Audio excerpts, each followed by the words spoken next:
हाँ जी, नमस्कार। एक बार फिर से बहुत बहुत स्वागत है आप सभी का परिपूर्णता क्लासेस के एक और नई कक्षा में।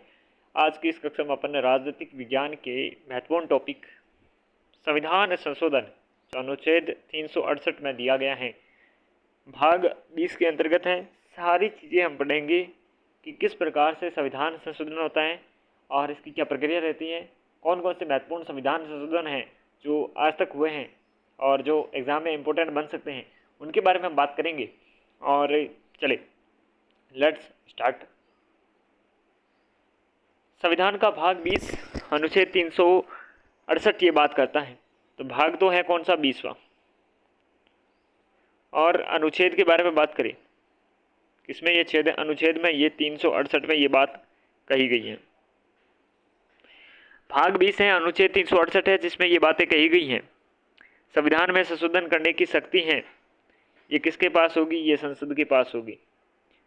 संसद के पास ये शक्ति होगी। क्या संविधान में संशोधन आपके विधानमंडल कर सकता है? बिल्कुल नहीं। कौन कर सकता है? संसद कर सकता है। किंतु संसद उन प्रावधानों में संशोधन नहीं कर सकती जो कि आपके बुनियादी ढांचे में है, और ये बुनियादी ढांचा आपके 1973 के केशवानंद भारतीवाद में आपकी इंट्रोड्यूस होता है। भारतीय संविधान में संशोधन करने की प्रक्रिया है, इस प्रक्रिया को कहाँ से लिया गया है? तो ये प्रक्रिया आपके प्रेरित है साउथ अफ्रीका से, दक्षिणी अफ्रीका से संविधान में ये प्रेरित है। संविधान में संशोधन एक होता है दृश्य संविधान में संशोधन, एक दृश्य संशोधन, एक अदृश्य संशोधन। दृश्य संशोधन पार्ट नहीं बदलता और पार्ट बदलता है। देखिएगा एग्जाम्पल में देख सकते हैं, पार्ट नहीं बदले यानी कि आर्टिकल 11 और आर्टिकल 124। पार्ट बदलता है किसमें? जिसमें आप देखें साधारण बहुमत से, इसका संविधान में उल्लेख नहीं है। एक विशेष बहुमत से और एक विशेष बहुमत प्लस आधे राज्यों की विधान आपकी जो सभा है उसकी अनुमति से। तो अनुच्छेद 368 में संविधान में जिसका उल्लेख किया गया है, तो विशेष बहुमत प्लस एक तो विशेष बहुमत हो गया, एक विशेष बहुमत प्लस आधे राज्यों की विधानसभा की अनुमति, यह आपके अनुच्छेद 368 में संविधान में उल्लेखित है। यहाँ पर अगर देखिए अदृश्य संशोधन, न्यायपालिका के निर्णयों से जो कि अदृश्य संशोधन होते हैं, आर्टिकल आपके 21 ड्यू प्रोसेस ऑफ लॉ और आपके आर्टिकल 124 कोलेजियम और आपके आर्टिकल 368 मूल ढांचा सरकार के आदेशों के द्वारा भी बदलते हैं। यहाँ पर तो न्यायपालिका के हमने निर्णय से देखा और सरकार के आदेशों से, जैसे कि 35A है, प्रेसिडेंशियल ऑर्डर से, ठीक है ना। तो संविधान में संशोधन के प्रकार देखें तो संविधान में 3 प्रकार से संशोधन हो सकते हैं। 3 प्रकार से संविधान में संशोधन हो सकते हैं। एक, संसद के साधारण बहुमत से। इस प्रकार के संशोधन का प्रावधान आपके 368 के तहत नहीं हुआ है। साधारण बहुमत से आपके जो संशोधन किए जा सकते हैं, एक तो नए राज्य का गठन किया जा सकता है। किसी राज्य में विधान परिषद का अगर गठन करना हो तो विधान परिषद में गठन कर सकते हो। एक संसद में प्रक्रिया नियम है, तो संसद में प्रक्रिया नियम है। एक आपके संसदीय जो विशेष अधिकार है उनमें, तो संसदीय विशेष अधिकार और जो प्रक्रिया नियम है उसमें, और आपके नागरिकता के प्राप्ति और समाप्ति, नागरिकता की प्राप्ति और समाप्ति से संबंधित, और साथ में अनुसूचियां हैं, पहली है, दूसरी है, चौथी है और 5वीं है। First, second, fourth and fifth, 1 2 4 5। ये है अपनी साधारण बहुमत से संसद के द्वारा अनुच्छेद 368 के अलावा, ठीक है ना, साधारण बहुमत से इन पर संशोधन किया जा सकता है। नए राज्यों का गठन, राज्यों के विधान परिषद का गठन, संसद में प्रक्रिया निर्माण, संसदीय विशेष अधिकार, नागरिकता की प्राप्ति और समाप्ति, और जो पहली, दूसरी और चौथी, 5वीं अनुसूचियां हैं उनमें परिवर्तन करना, संशोधन करना। संसद के विशेष आपके बहुमत द्वारा, संसद के विशेष बहुमत के द्वारा 368 के तहत संशोधन होता है अनुच्छेद। इसमें आपके प्रमुख रूप से मूल अधिकारों में उदाहरण रूप से देख लो, राज्य नीति निर्देशक तत्व देख लो, संसद के साधारण बहुमत व संसद के विशेष बहुमत एवं आधे राज्यों के विधानसभा का अनुपात अनुमोदन है। ये आपके उपयुक्त के अतिरिक्त संविधान संशोधन। तो संसद के साधारण बहुमत व संसद के विशेष बहुमत एवं आधे राज्यों की विधानसभा का अनुमोदन, उपयुक्त के अतिरिक्त संविधान में संविधान संशोधन, ठीक है ना। संसद का विशेष बहुमत प्लस आधे राज्यों के विधानमंडल का अनुमोदन। तो इसमें तो ये अपने संशोधन, अब बात करें तो ये संसद के विशेष बहुमत के द्वारा हो गया।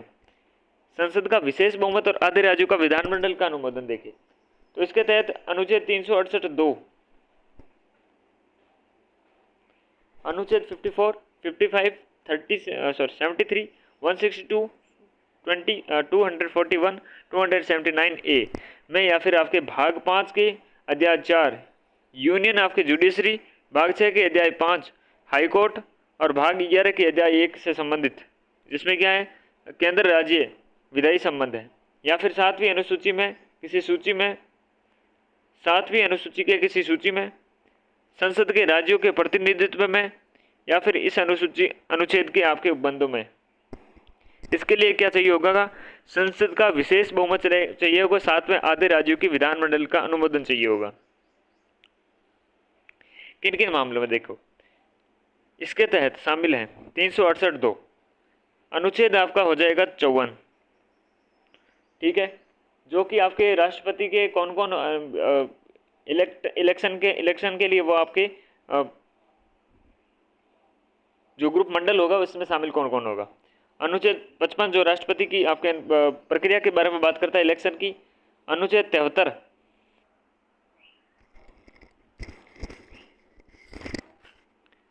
तो आपको बताऊं,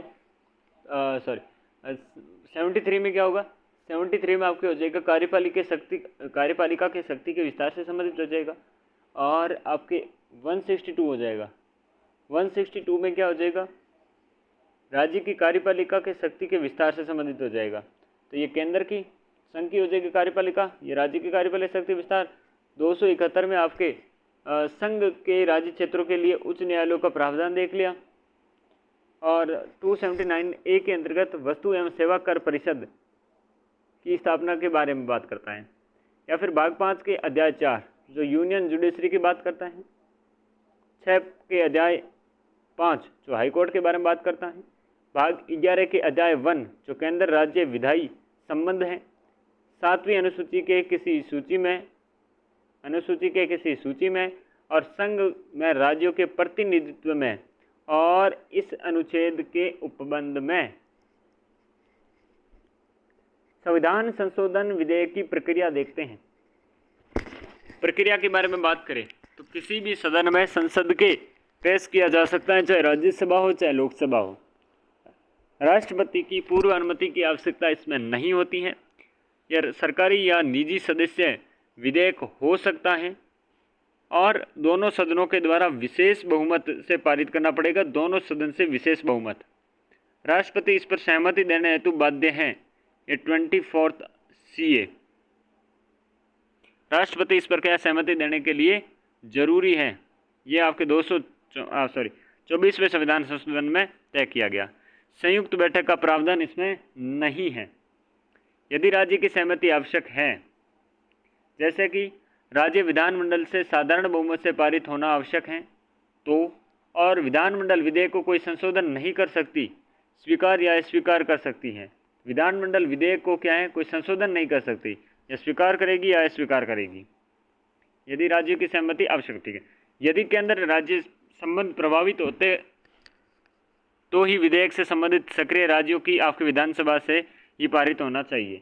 यदि क्या केंद्र राज्य संबंध है ये प्रभावित होते हैं तो ही विधेयक है वो संबंधित सक्रिय राज्य हैं वहाँ की विधानसभा से पारित होना चाहिए।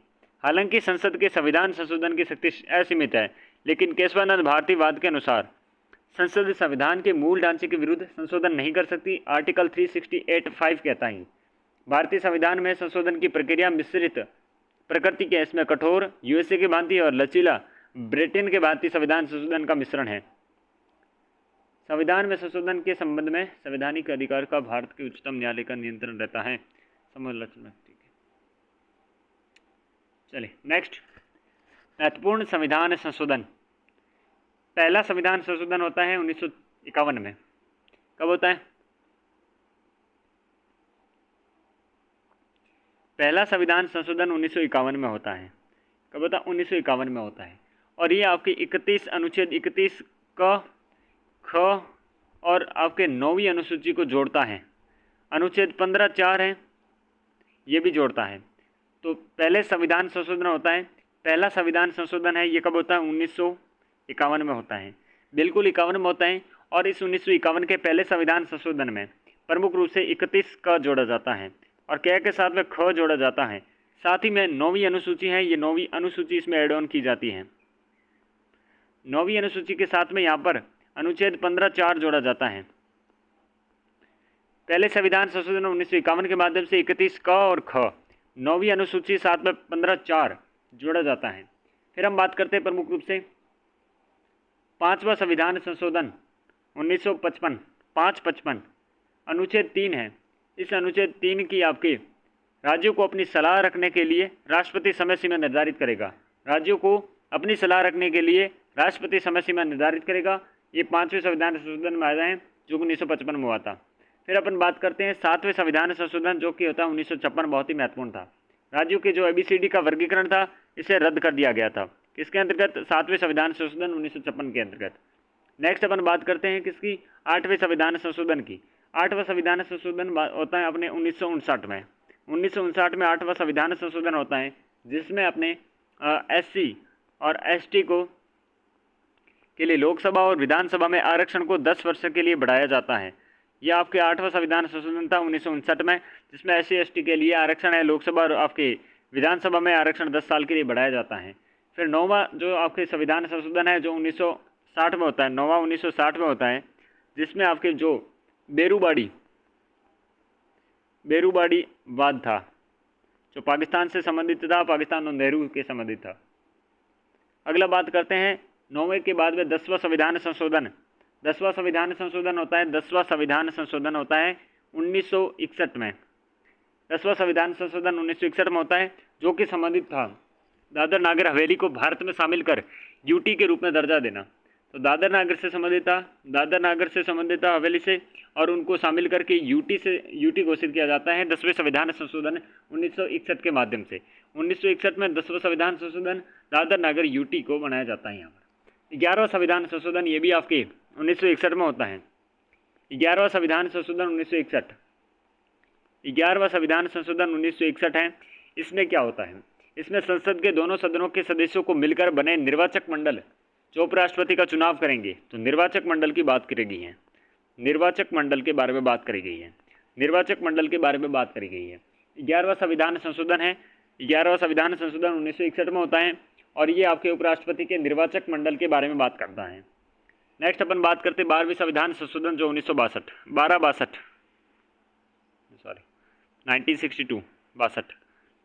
जो कि गोवा और दमन दीव को केंद्र शासित प्रदेश के रूप में शामिल करने हेतु विशेष प्रावधान करता है। गोवा के साथ में दमन और दीव, गोवा के बाद में दमन और दीव, इनको क्या है? केंद्र शासित यूटी के रूप में आपकी स्थापित करता है।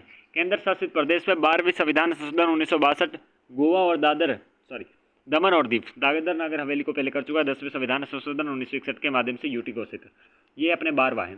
12वीं के बाद 62 हो गया, 13वां हो जाएगा 1962 में ही होगा। ये भी 13वां 14 सब ये 1962 में ही है। 1962 में जो कि आपके नागालैंड के विशेष प्रावधान के बारे में बात करता है, नागालैंड के विशेष प्रावधान के बारे में बात करता है। नागालैंड के विशेष प्रावधान के बारे में बात करता है 13वां संविधान संशोधन 1962 13वां संविधान संशोधन। फिर आता है 14वां संविधान संशोधन, ये भी 1962 में ही था। 14वां संविधान संशोधन 1962 में ही होता है। 14वां संविधान संशोधन 1962 ये पुडुचेरी के जो केंद्र शासित प्रदेश के रूप में विशेष आपके प्रावधान करता है। तो ये किससे संबंधित था? पुडुचेरी से संबंधित था। इनको यूटी के रूप में आपकी स्थापित करता है 14वां संविधान संशोधन 1962। 14वां संविधान संशोधन 1962 पुडुचेरी को आपकी यूटी के रूप में स्थापित करता है। 15वां संविधान संशोधन होता है 1963 में। 15वां संविधान संशोधन 1963 उच्च न्यायालय के जज के सेवानिवृत्ति की आयु 60 वर्ष से बढ़ाकर 62 वर्ष करता है। 60 वर्ष से बढ़ाकर 62 वर्ष करता है। इसके हाई कोर्ट का जो वकील होता है, हाई कोर्ट का जो जज होता है, हाई कोर्ट के जज की आपके 60 वर्ष से बढ़ाकर 62 वर्ष तक आपकी कर दी जाती है सेवानिवृत्ति की आयु। ये किसमें था? 15वें संविधान संशोधन 1963 के माध्यम से। फिर इंपॉर्टेंट वाला बनता है 18वां संविधान संशोधन जो कि आपके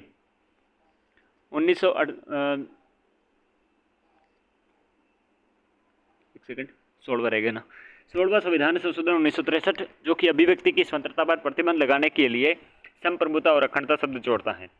संप्रभुता और अखंडता शब्द जोड़ता है 16वां संविधान संशोधन 1963। 15वां भी 63 में था, 16वां भी 63 में। अभिव्यक्ति की स्वतंत्रता पर प्रतिबंध लगाने के लिए संप्रभुता और अखंडता शब्द जोड़ता है 16वां संविधान संशोधन 1963। 16वां संविधान संशोधन 1963 जोड़ता है 16वां संविधान संशोधन 1963 असंप्रभुता और अखंडता शब्द जोड़ता है पुडुचेरी केंद्र शासित प्रदेश के विशेष प्रावधान के रूप में। अगली बात करते हैं 18वें अपने संविधान संशोधन जो कि 1966 में होता है। 18वां 1966 में होता है। 18वां 1966 में होता है जो कि अनुच्छेद 3 में ये स्पष्ट किया गया है कि राज्य शब्द के अंतर्गत संघ और राज्य क्षेत्र भी आते हैं। तो अनुच्छेद 3 में स्पष्ट किया गया कि 18वें संविधान संशोधन 1966 के माध्यम से कि राज्य शब्द के अंतर्गत संघ और राज्य क्षेत्र भी आते हैं। ये आपके अनुच्छेद 3 में स्पष्ट किया गया 1966 में 18वें संविधान संशोधन के माध्यम से। 19वें संविधान संशोधन की बात करते हैं जो भी 1966 में था। 1966 में कौन सा है? 19वें, ठीक है। 1966 में 19वें संविधान संशोधन है जो कि आपके MP और MLA है ना, उनके चुनाव के विवादों के लिए निर्वाचन न्यायाधिकरण के समाप्त किया गया है। तो इन चुनाव के विवादों के लिए निर्वाचन न्यायाधिकरण को समाप्त कर दिया गया है। तो 19वें संविधान संशोधन 1966 में MP या MLA के चुनाव विवादों के लिए निर्वाचन न्यायाधिकरण को समाप्त कर दिया है। 21वें संविधान संशोधन 1967 है ना, 21वां संविधान संशोधन 1967, 21वां संविधान संशोधन 1967 ये क्या बात करता है? ये बात करता है आपके सिंधी भाषा को 8वीं अनुसूची में आपकी 15वीं भाषा के रूप में शामिल करना। तो आपको पता है मूल संविधान में 14 भाषाएं थी जिसमें 15वीं भाषा एड ऑन की जाती हैं, वो थी सिंधी, और वो 21वें संविधान संशोधन 1967 में ऐड की जाती हैं। फिर आपके आगे चलकर 71वें संविधान संशोधन आता है 1992। इस 92 में आपके और प्रमुख जो 3 भाषाएं हैं और एड ऑन की जाती हैं, ठीक है। फिर आगे चलकर आपके 92वां संविधान संशोधन आता है, शायद 2003 का होगा मेरे हिसाब से। इसमें आपके 4 भाषाएं, वो 4 भाषा और ऐड की जाती हैं, ठीक है। तो 71वां संविधान संशोधन पढ़ लेते हैं साथ में। तो देखो 71वां संविधान संशोधन 1992, ये आपकी 8वीं अनुसूची में कोंकणी है, मणिपुरी है और नेपाली हैं। ये 3 भाषाएं आपके एड ऑन की जाती हैं 8वीं अनुसूची में, कोंकणी, मणिपुरी और नेपाली। फिर अपन चलते हैं 92वें संविधान संशोधन पर।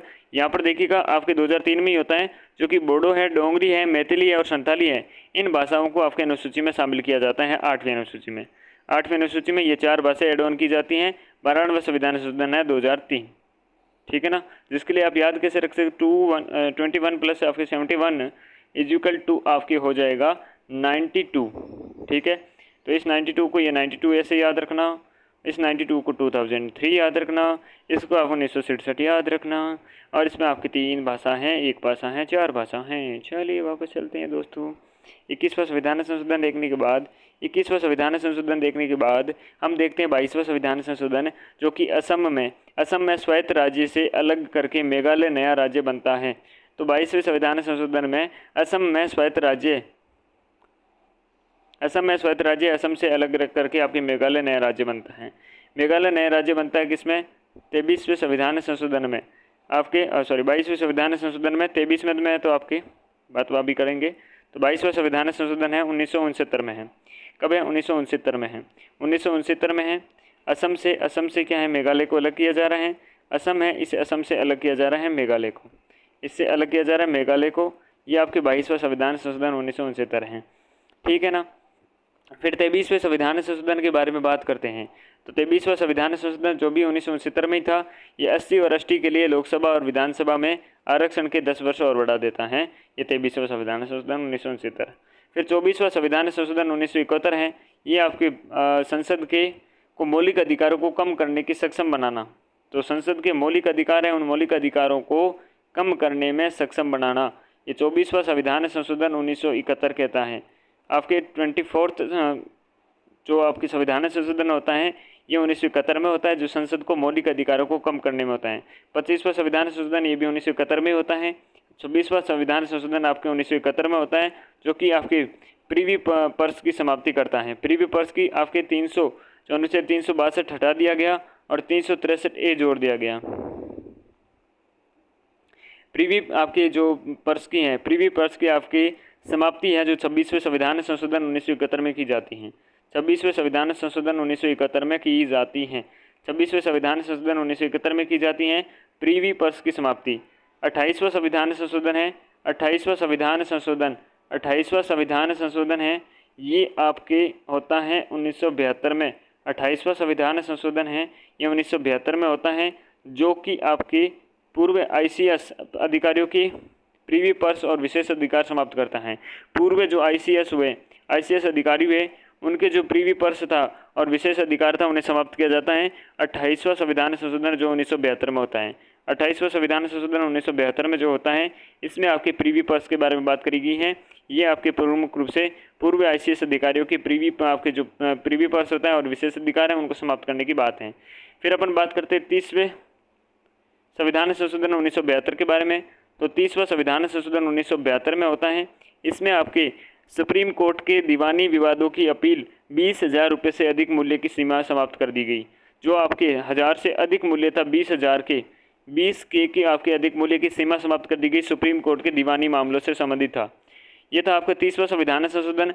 30वां संविधान संशोधन 1972 के माध्यम से सुप्रीम कोर्ट में आपकी दीवानी अपील हेतु 20,000 से अधिक जो मूल्य था उसकी सीमा समाप्त करी गई।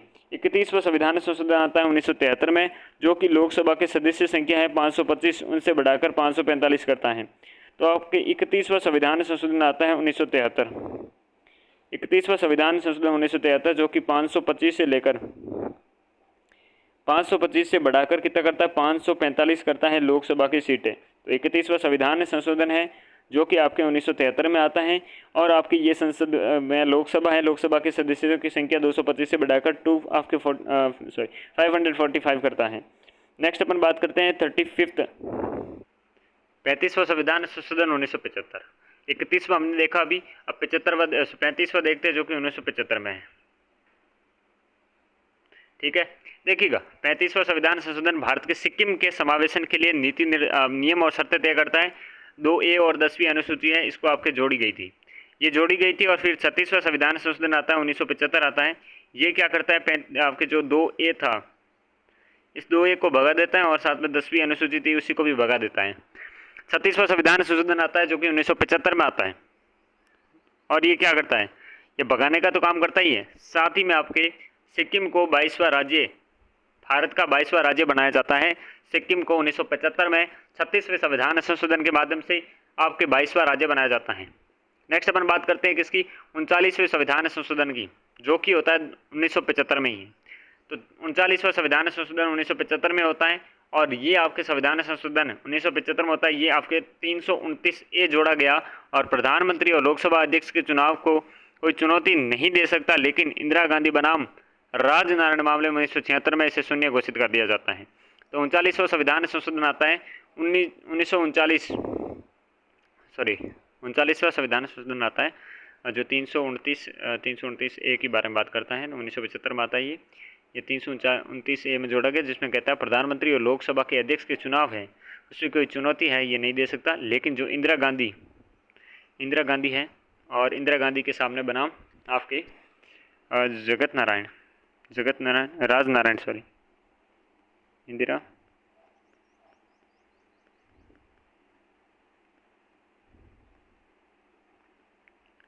राजनारायण जो वाद है, इस वाद में जो ये वाद कब आता है आपके वाद 1976 में ही। ये आपके इस पूरे मामले को 339A को आपके शून्य 329 है, ठीक है ना, 329 इस मामले को आपकी क्या करता है शून्य घोषित कर देता है। ये था 39वां संविधान संशोधन 1975। फिर है आपकी शून्य घोषित करता है 39वें संविधान संशोधन 1975 को। फिर 41वें संविधान संशोधन 1976 के बारे में बात करते हैं। 41वां संविधान संशोधन 1976 राज्य लोक सेवा आयोग और संयुक्त लोक सेवा आयोग के अध्यक्षों और सदस्यों की आपकी सेवानिवृत्ति आयु सीमा 60 वर्ष से बढ़ाकर 62 वर्ष कर दी गई। तो 41वां संविधान संशोधन है। तो 41वां संविधान संशोधन है 41वां संविधान संशोधन 1976 है। राज्य लोक सेवा आयोग और आपके संयुक्त लोक सेवा आयोग के अध्यक्ष और सदस्यों की सेवानिवृत्ति आयु सीमा 60 वर्ष से आपके बढ़ाकर 62 वर्ष कर दी गई। तो लोक सेवा आयोग और संयुक्त लोक सेवा आयोग थे। राज्य के लोक सेवा आयोग और आपके साथ में संयुक्त लोक सेवा आयोग के अध्यक्ष और सदस्यों की सेवानिवृत्ति की जो आयु सीमा थी 60 वर्ष से बढ़ाकर कितनी कर दी गई? 41वें संविधान संशोधन 1976 में 60 वर्ष से बढ़ाकर 62 वर्ष कर दी गई। ओके, ठीक है। फिर 42वां संविधान संशोधन आता है 1976 में। इससे आगे विशेष रूप से पढ़ेंगे, जैसे कि 25वां संविधान संशोधन 1971 आगे पढ़ेंगे अपन। ठीक है, ये था अपने बातें अभी तक की। ठीक है, अब और बातें देखते हैं अपने 43वां संविधान संशोधन देखते हैं। 43वां संविधान संशोधन दोस्तों, 43वां संविधान संशोधन आता है 1978 में और स्वतंत्रता विरोधी संशोधन को स्वतंत्रता विरोधी संशोधन था उसको निरस्त करने का काम करता है। स्वतंत्रता विरोधी संशोधन को निरस्त करने का काम करता है 43वां संविधान संशोधन। 43वां संविधान संशोधन आता है 1978। जे बात चले 44वां संविधान संशोधन देखते हैं। 44वां संविधान संशोधन 1978 में आता है। 1978 में आता है। संपत्ति के अधिकार को मौलिक अधिकारों से हटाकर विधिक अधिकारी की श्रेणी में अनुच्छेद 300 क में जोड़ दिया गया। मौलिक अधिकार था, इस मौलिक अधिकार को हटा के भाई विधिक अधिकारों की श्रेणी में रख दिया गया। ये किसमें? 44वां संविधान संशोधन 1978 में। 45वां संविधान संशोधन आता है 1980 में, जो कि SC और ST के लोकसभा और विधानसभा के आरक्षण को 10 वर्ष के लिए बढ़ा देता है। ये 45वां 1980 में आता है। अगली बात करते हैं 52वें संविधान संशोधन, जो कि 1986 में आता है। 52वां संविधान संशोधन 1986 1985।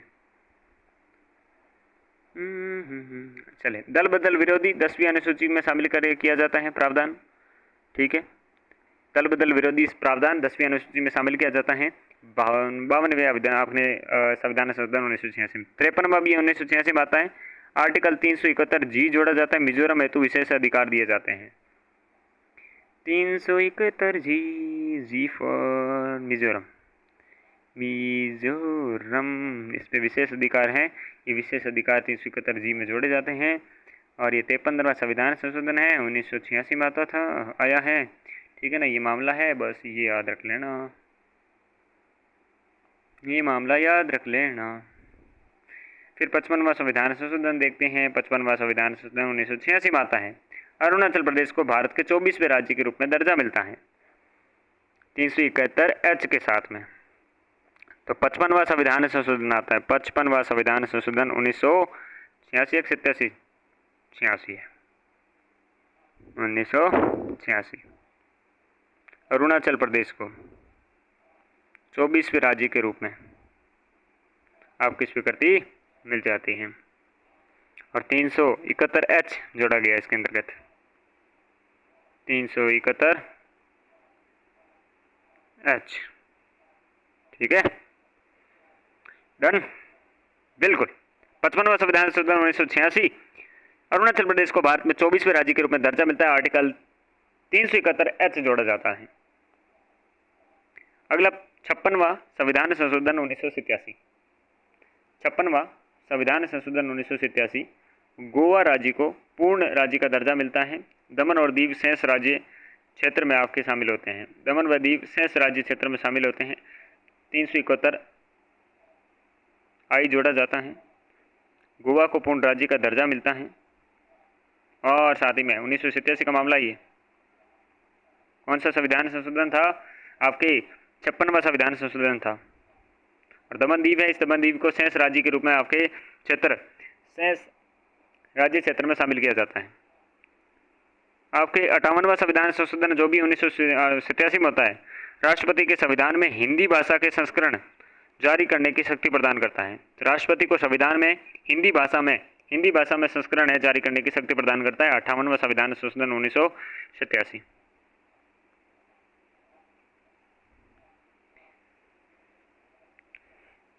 नेक्स्ट अपन बात करते हैं 61वें संविधान संशोधन की। जो 61वां संविधान संशोधन है, 61वां संविधान संशोधन आपके प्रमुख रूप से 1990 में आता है। 61वां संविधान संशोधन 1990 में आता है।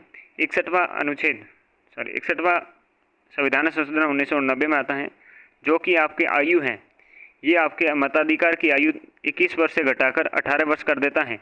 और अनुच्छेद 326 के अंतर्गत आयु सीमा है जो कि आपके 21 वर्ष से घटाकर कितनी कर दी जाती है, 18 कर दी जाती है। ठीक है ना।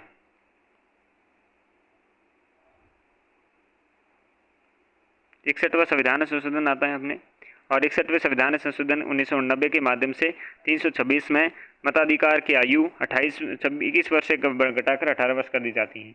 62वां संविधान संशोधन 1990 में आता है। 62वां संविधान संशोधन 62 आपके संविधान संशोधन 1990 में आता है। SC और ST के लिए लोकसभा और विधानसभा के आरक्षण के 10 वर्ष के लिए बढ़ाया गया था। ठीक है। फिर नेक्स्ट आता है 69वां 1992 में, जो कि आपके दिल्ली संघ राज्य क्षेत्र के लिए विधानसभा और मंत्री परिषद का उपबंध करता है। 69वां संविधान संशोधन आता है 69वां, जो कि 1992 में आता है। तो 69वां संविधान संशोधन 1992 में आता है, जो कि दिल्ली संघ और राज्य क्षेत्र के लिए विधानसभा और मंत्री परिषद का उपबंध करता है। 69वां संविधान संशोधन 1992 में दिल्ली संघ राज्य क्षेत्र के लिए विधानसभा और मंत्री परिषद का उपबंध करता है। दिल्ली संघ राज्य क्षेत्र के लिए विधानसभा और आपके मंत्री परिषद इसका उपबंध करता है। 69वां संविधान संशोधन 1992 में दिल्ली संघ राज्य क्षेत्र के लिए विधानसभा और मंत्री परिषद का उपबंध करता है। 69वां संविधान संशोधन था ये। और 70वें संविधान संशोधन में दिल्ली और पुडुचेरी के विधायक हैं, ये राष्ट्रपति के चुनाव में शामिल हो सकते हैं, ये बात तय की गई। ये आपके 70वें संविधान संशोधन 1992 में तय की गई कि दिल्ली और पुडुचेरी के आपके जो विधायक हैं ये राष्ट्रपति के चुनाव में शामिल होंगे। ये 70वां संविधान कहता है संशोधन। 71वां कहता है कि 8वीं अनुसूची में देख लिया हमने। 73वां संविधान संशोधन हमने देखा, जो पंचायती राज संस्थानों के आपकी संवैधानिक मान्यता देकर 243 से लेकर 243 क तक आपकी 11वीं अनुसूची जोड़ी जाती हैं। फिर 74वां संविधान संशोधन ये भी 1992 में था, और यहाँ पर शहरी निकायों नगर पालिका में संवैधानिक दर्जा दिया जाता है, 12वीं अनुसूची जोड़ी जाती है। फिर अपन बात करते हैं 77वें संविधान संशोधन 1975 की, 1995 की, जो कि 77वां संविधान संशोधन है। इस संविधान संशोधन में अनुच्छेद 16 और नया अनुच्छेद 4A जोड़ा जाता है। तो अनुच्छेद 16 और 4A 16 है, इस 16 में 4A जोड़ा जाता है। 79वें संविधान संशोधन आता है, जो कि 1999 में आता है। 79वां आपके संविधान संशोधन 1999 में आता है। ये 99 के आपके SC और ST के लोकसभा और विधानसभा में आरक्षण है, ये 10 वर्ष के लिए बढ़ा दिया जाता है। फिर 80वां संविधान संशोधन है, जो कि 2000 में आता है। ये आपके अनुच्छेद 270 में निगम कर के बारे में बात करता है। 80वां संविधान संशोधन 2000 में आता है, और ये आपके 270 अनुच्छेद में निगम कर के बारे में बात करता है, निगम कर। तो 81वां संविधान संशोधन 2000 है। ये अनुच्छेद 16 में आपके अनुच्छेद जोड़ता है आपके 4B। 4A कब जोड़ा गया था? 4A आपके जोड़ा गया था 77वें संविधान संशोधन 1995 में। 81वां संविधान संशोधन 2000 में, उसमें आपके 4B जोड़ा जा रहा है 16 में। 84वां संविधान संशोधन 2001 में आता है, परिसीमन से संबंधित था। 84वां संविधान संशोधन 2001 था, जो कि परिसीमन से संबंधित था। 84वां संविधान संशोधन 2001 के माध्यम से जोड़ा गया था। 86वां संविधान संशोधन है, जो कि आपके 6 से 14 वर्ष तक के बच्चों की शिक्षा के लिए निःशुल्क और अनिवार्य शिक्षा की बात करता है। 86वां संविधान संशोधन 2002 ये बात करता है अनिवार्य और निःशुल्क शिक्षा, जो कि आपके 6 से 14 वर्ष के बारे में बात करता है बच्चों के। फिर हम बात करते हैं 87वें संविधान संशोधन 2003 की, जो कि परिसीमन से संबंधित था। ये भी आपके परिसीमन से संबंधित था। 87वां आपके संविधान संशोधन 2003 परिसीमन से संबंधित था। एक हमने देखा 81वां संविधान 84वें संविधान संशोधन 2001 जो परिसीमन से संबंधित था, और एक आपकी 84 के बाद 87 था, ये भी आपके 2003 में आता है, ये परिसीमन से संबंधित था। 89 आपके जो 89वां जो आपके संविधान संशोधन आता है 2003 में, ये आपके अनुसूचित जनजाति हेतु राष्ट्रीय आयोग NCST आर्टिकल 338 ए की बात करता है। अनुसूचित जनजाति हेतु राष्ट्रीय आयोग NCST जो कि आपके 89वें संविधान संशोधन 2003 में ये बात कही गई है। 2003 में 89वें संविधान संशोधन में ये बात आपकी स्पष्ट की गई है। ये बात स्पष्ट की गई है। 89वां संविधान संशोधन है 2003 में। 2003 का 89वां संविधान संशोधन है और 2003 में आता है। 91वां संविधान संशोधन है आपके 91वें संविधान संशोधन में 91वें संविधान संशोधन आता है 2003 में, जो कि मंत्रिपरिषद का आकार है लोकसभा के लिए 15% निर्धारित करता है। 91वां संविधान संशोधन 2003 15% का निर्धारण करता है लोकसभा के लिए। यहाँ पर देखिएगा 92वां संविधान संशोधन आता है 2003 में, जो कि आपके बोडो डोंगरी हमने बात कर ली, मैथिली संताली वगैरह 8वीं अनुसूची में डाली जाती हैं। 93वां संविधान संशोधन आता है 2005 में, जो कि सरकारी और निजी आपके शिक्षण संस्थानों में OBC हेतु 27% आरक्षण रखता है। और सरकारी और निजी संस्थान है, सरकारी और निजी संस्थान में 93वें संविधान संशोधन, सही है, एक मिनट ना, हाँ 93वें संविधान संशोधन 2005 सही है, 27% आरक्षण की बात करता है OBC के लिए, चाहे गवर्नमेंट हो चाहे नॉन गवर्नमेंट हो शिक्षण संस्थान, ठीक है ना। चलिए नेक्स्ट अपन बात करते हैं 94वें संविधान संशोधन की, जो कि 2006 में आता है। 94वें संविधान संशोधन आता है, 94वां संविधान संशोधन आता है, जो कि आपके 2006 की बात करता है।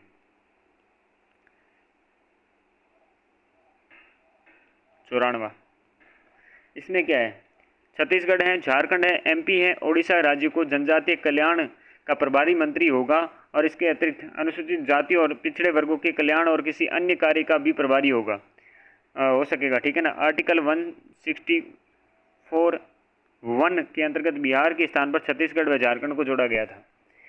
तो देखिएगा छत्तीसगढ़, झारखंड और मध्य प्रदेश, ओडिशा, छत्तीसगढ़, झारखंड जो कि बिहार के स्थान पर जोड़े जा रहे हैं। आर्टिकल 164(a)(1) के अंतर्गत बिहार के स्थान पर छत्तीसगढ़ व झारखंड को जोड़ा जा रहा है। यहाँ पर क्या, छत्तीसगढ़, झारखंड और MP ओडिशा में जनजातीय कल्याण का प्रभारी मंत्री होगा। जनजातीय कल्याण का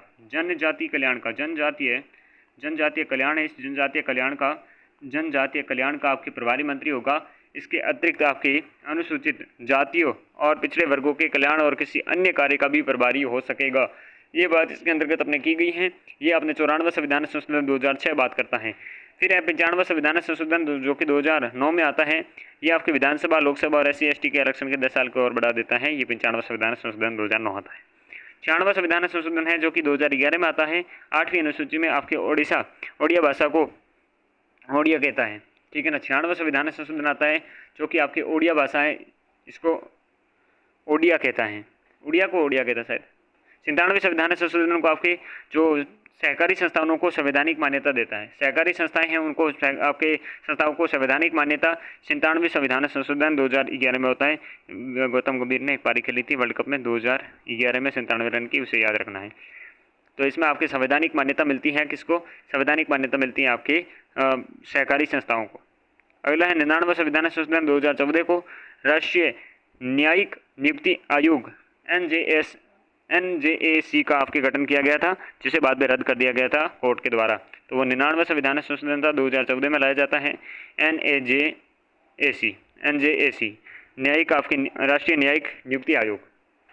100वां संविधान संशोधन 2015 में होता है। भारत और बांग्लादेश के बीच में भूमि समझौता होता है।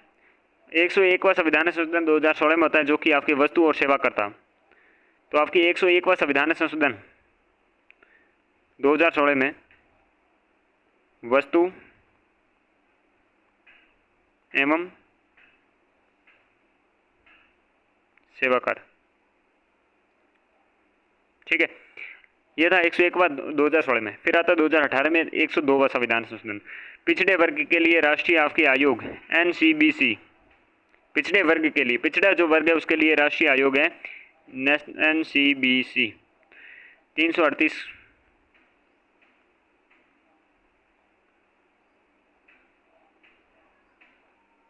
ख। फिर आता है 103वां संविधान संशोधन 2019 में, आर्थिक रूप से कमजोर वर्ग को 10% का आरक्षण मिलता है 103वें संविधान संशोधन के माध्यम से। 103वां संविधान संशोधन के माध्यम से 2019 में आता है, जो कि आपके EWS को 10% के आरक्षण की बात करता है। 103वां है, 2019 में आता है। 2019 में 103वां संविधान संशोधन जो कि आर्थिक एवं रूप से कमजोर वर्ग को 10% के लिए आरक्षण की बात करता है। 102वां संविधान संशोधन 2018 जो कि NCBC की बात करता है, पिछड़े वर्ग के लिए राष्ट्रीय आयोग 338 ख के अंतर्गत। फिर 103वां संविधान संशोधन देखा। 104वां संविधान संशोधन जो कि 2019 में आता है, और ये भी आपके SC और ST के लिए लोकसभा और विधानसभा में आरक्षण के 10 वर्ष के लिए बढ़ाने की बात करता है। ठीक है। फिर आता है 105वां संविधान संशोधन जो कि आपकी क्या है, 105वां संविधान संशोधन है जो कि 2021 में आता है। 105वां संविधान संशोधन 2021 में 21 में होता है, राज्य सरकारों को सामाजिक और शैक्षणिक रूप से जो पिछड़े वर्ग हैं OBC की पहचान करने और उनकी सूची बनाने का आपके अधिकार बहाल करता है। तो राज्य सरकार हैं, उन राज्य सरकारों को सामाजिक और शैक्षणिक रूप से जो पिछड़े वर्ग हैं, सामाजिक और शैक्षणिक रूप से आपके पिछड़े वर्ग OBC पहचान करने और सूची बनाने का अधिकार से बहाल करता है। इसके पीछे आप राजनीति समझ सकते हैं, ये पॉलिटिकली हथकंडा था आपके 105वें संविधान संशोधन में 2001 के माध्यम से जोड़ा गया था। अब देखते हैं 106वां संविधान संशोधन जो कि आपके 2003 में होता है। तो 106वां संविधान संशोधन है 2003 में होता है, ये 3 में होता है। 106वां संविधान संशोधन 2003 में होता है, सॉरी 2023 में होता है। ठीक है ना। 106वां संविधान संशोधन 2023 लोकसभा और विधानसभा की महिलाओं के 1/3 आरक्षण प्रदान करता है। लोकसभा और विधानसभा में महिलाओं को 1/3 आरक्षण प्रदान करने का काम करता है। फिर 129वां आपके बिल आता है, बिल के बारे में बात करें। 129वां जो कि आपके 1 नेशन 1 इलेक्शन की बात करता है। 129वां आपके CA, ठीक है ना, जो संविधान संशोधन बिल आता है जो कि 1 नेशन 1 इलेक्शन था। 130वां आता है आपके 2025 में ही, जो कि आपके विधेयकों में भारतीय संविधान में अनुच्छेद 75, 164 और 239 AA में आपके महत्वपूर्ण संशोधन का प्रस्ताव है। 75 में है, 164 में है और 239 AA में है। ठीक है ना। तो संघ के, राज्य के वगैरह मंत्रियों के बारे में है बात करता ही, और संघ शासित प्रदेशों वगैरह के। तो निष्कासन का आधार है किसी केंद्रीय मंत्री या मुख्यमंत्री, चाहे केंद्रीय मंत्री हो चाहे मुख्यमंत्री हो या राज्य मंत्री को पद से हटाया जाएगा यदि उन्हें 5 या अधिक वर्षों के कारावास से दंडित अपराध के लिए गिरफ्तार किया जाता है, लगातार 30 दिन तक हिरासत में रखा जाता है। तो बहुत ही फालतू बात है कि 30 दिन तक हिरासत में रखना, ये तो कोई बड़ी बात नहीं है, गवर्नमेंट किसी को भी रखवा सकती है। तो 5 या अधिक वर्षों के लिए कारावास से दंडित या अपराध करने की गिरफ्तार किया जाता है, तो आप लगातार 30 दिन तक हिरासत में रखा जाता है, तो इस मामले में निष्कासन का आधार होगा नहीं। हटाने की प्रक्रिया देखिएगा, केंद्रीय मंत्री हैं जिनको प्रधानमंत्री को छोड़ दो, उनके लिए आपकी क्या है, राष्ट्रपति को प्रधानमंत्री की सलाह पर मंत्री को हटाना होगा, जो हिरासत के 31वें दिन तक दी जानी चाहिए। यदि कोई सलाह नहीं दी जाती है तो 31वें दिन स्वतः ही पद से हटा दिए जाएंगे। अच्छा, स्वतः ही 31वें दिन हटा दिए जाएंगे अगर सलाह नहीं दी जाती है। अगला, राज्य मंत्री को, मुख्यमंत्री को छोड़ करके ऐसा ही प्रावधान लागू होता है। राज्यपाल मुख्यमंत्री की सलाह पर कार्य करते हैं। 31वें दिन पर अगर सलाह नहीं देता तो स्वतः हट जाएंगे।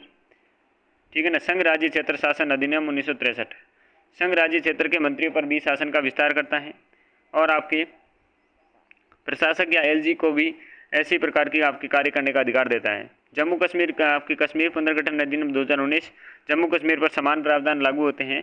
लेफ्टिनेंट गवर्नर और CM या मंत्रियों को हटा सकते हैं। दिल्ली के मंत्रियों के लिए मुख्यमंत्री को छोड़कर राष्ट्रपति या दिल्ली के मुख्यमंत्री की सलाह पर मंत्री को हटाते हैं। यदि कोई सलाह नहीं दी जाती है तो मंत्री स्वतः हट जाएगा। प्रधानमंत्री या मुख्यमंत्रियों के लिए, केंद्र, राज्य या दिल्ली के लिए प्रधानमंत्री या मुख्यमंत्री को हिरासत में लगातार 31 दिन तक इस्तीफा देना होगा। अगर इस्तीफा नहीं देते तो अगले दिन स्वतः ही आपके पद से मुक्त हो जाएंगे। और किसी मंत्री या फिर आपके प्रधानमंत्री या मुख्यमंत्री की हिरासत से रिहाई के बाद पुनर्नियुक्ति की अनुमति होगी। तो रिहाई होती फिर पुनर्नियुक्ति कर सकते हैं। ठीक है ना। तो ये आपके 130वां संविधान संशोधन विधेयक था, 2025 में लाया गया।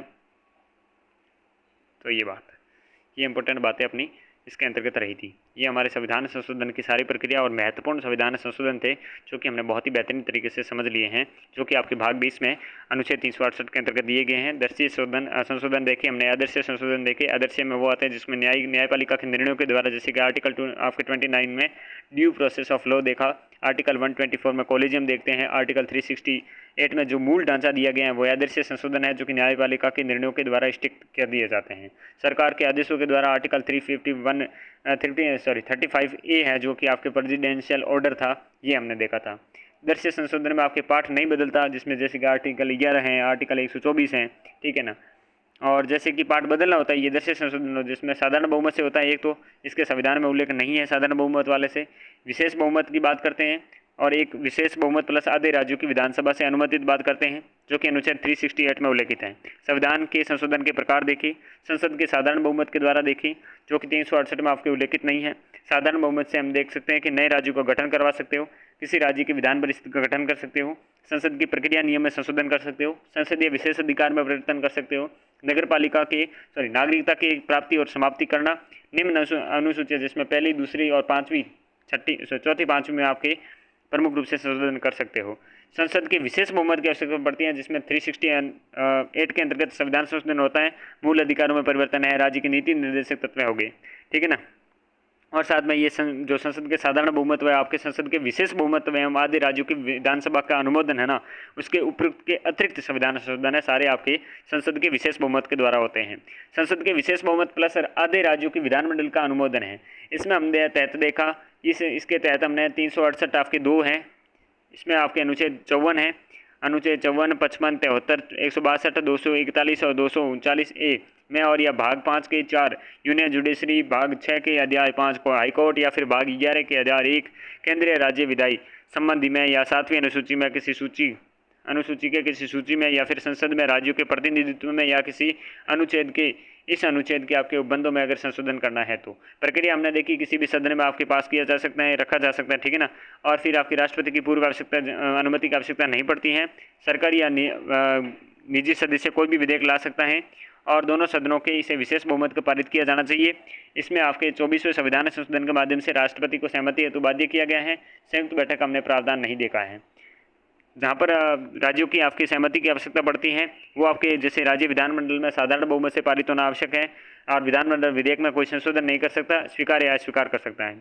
नोट में देखा हमने कि केंद्र राज्य संबंध आपके प्रभावित होते तो भी विधेयक आपके संबंधित सक्रिय राज्यों में विधानसभा में पारित होने चाहिए। हालांकि संसद के संविधान संशोधन की शक्ति असीमित नहीं है। केशवानंद भारती में आपके जो असीमित, लेकिन केशवानंद भारतीवाद में अनुसार से आपके संविधान संशोधन के में मूल ढांचा है उसके विरुद्ध संशोधन नहीं किया जा सकता। 368(5) में ये बात कही गई है। यहाँ पर संविधान संशोधन की प्रक्रिया मिश्रित प्रक्रिया, कठोर भी है जैसे यूएसए में, लचीला है जैसे ब्रिटेन में, तो मिश्रित है, संविधान संशोधन का मिश्रण है। चले, ये बातें सारी हमने कवर कर ली हैं और बहुत ही महत्वपूर्ण बातें हमने कवर करी। ये थी हमारी संविधान संशोधन की महत्वपूर्ण क्लास, ठीक है। और वापस एक बार credit goes to ceramic academy, and इस कक्षा को यहीं पर समाप्त करते हैं। अगली कक्षा में मिलते हैं, तब तक के लिए नमस्कार।